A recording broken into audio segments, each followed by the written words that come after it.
tetap di sini dalam ingatanku tentang kamu. Ku ingin tetap begini sampai berhenti jantungku. Assalamualaikum warahmatullahi wabarakatuh. Alhamdulillah rabbil alamin. Wabihi nasta'in ala umuri dunya waddin. Wassalatu wassalamu ala asyrafil anbiya'i wal mursalin sayyidina wa maulana Muhammadin wa ala alihi washabihi ajma'in. Amma ba'du. Yang pertama dan yang paling utama, marilah kita panjatkan puja dan puji syukur kehadirat Allah Subhanahu wa taala yang telah melimpahkan rahmat, taufik serta hidayahnya kepada kita sehingga kita masih berkumpul di acara ini dengan sehat walafiat tanpa ada halangan suatu apapun. Salawat serta salam semoga tetap tercurahkan kepada junjungan kita Nabi Agung Nabi besar Muhammad Sallallahu Alaihi Wasallam yang telah membawa kita dari zaman jahiliyah menuju ke zaman yang terang benderang ini. Perkenankanlah saya di sini Devi Diana Putri akan menyampaikan tentang informasi dan sistem-sistem informasi.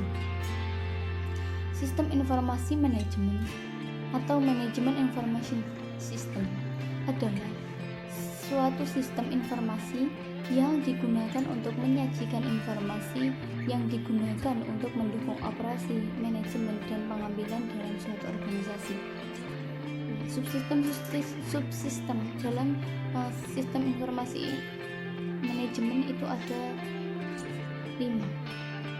Yang pertama subsistem pemasaran, yang kedua subsistem produksi, yang ketiga subsistem logistik, yang keempat subsistem personalia, dan yang terakhir subsistem keuangan dan akuntansi.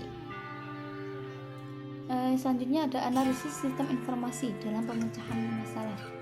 Analisis sistem merupakan teknik pemecahan masalah yang menguraikan bagian-bagian komponen dengan mempelajari seberapa bagus komponen bekerja dan berinteraksi untuk mencapai tujuan. Analisis sistem sebagai tahap paling awal dalam pengembangan sistem yang menjadi pondasi menentukan keberhasilan sistem informasi yang akan dihasilkan.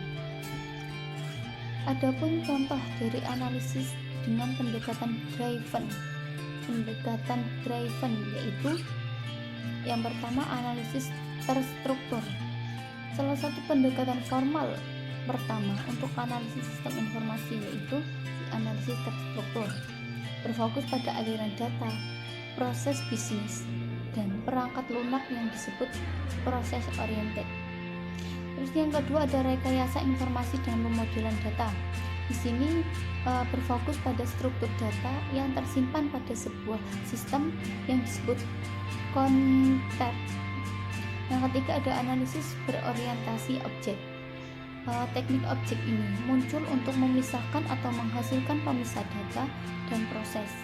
Sebaliknya, data dan proses spesifik yang membaca dan memperbarui serta menghapus data di dalam konstruksi yang disebut objek. Yang keempat ada analisis sistem dan desain sistem. Nah, tujuan dari sistem yang sedang berjalan ini yaitu untuk mendapatkan gambaran tentang kelemahan-kelemahan dan sistem sehingga dapat disusulkan perbaikan dalam mengembangkan dan merancang sistem yang lebih baik. Nah, selanjutnya ada analisis pengembangan sistem informasi. Perkembangan teknologi informasi saat ini memasuki segala bidang seperti bidang pendidikan, kesehatan, bisnis jual beli online, dan pemerintahan.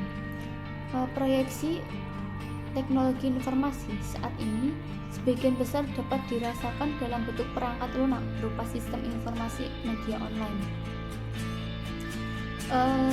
Dalam metode, ada pun beberapa metode dalam sebuah sistem informasi, yaitu yang pertama tahap perencanaan. Tahap perencanaan ini merupakan tahap awal pengembangan sistem yang mendefinisikan perkiraan kebutuhan sumber daya seperti perangkat fisik, manusia, metode, dan anggaran yang sifatnya masih umum. Yang kedua, ada tahap analisis sistem tahap penelitian atau sistem ini yang telah ada dengan tujuan untuk merancang sistem yang baru. Yang ketiga ada tahap perencanaan atau desain sistem. Nah, setelah analisis sistem yang menentukan proses data dapat diperlukan oleh sistem baru. Yang keempat ada sistem penerapan atau implementasi. Tahap ini, desain sistem dibentuk menjadi suatu kode atau program yang siap untuk dioperasikan. Dan yang terakhir ada tahap pemeliharaan atau perawatan, yaitu tahap yang digunakan setelah tahap implementasi yang meliputi penggunaan sistem, penjagaan sistem, perbaikan sistem, dan peningkatan sistem. Demikian materi yang dapat saya sampaikan. Wabillahi taufiq wal hidayah.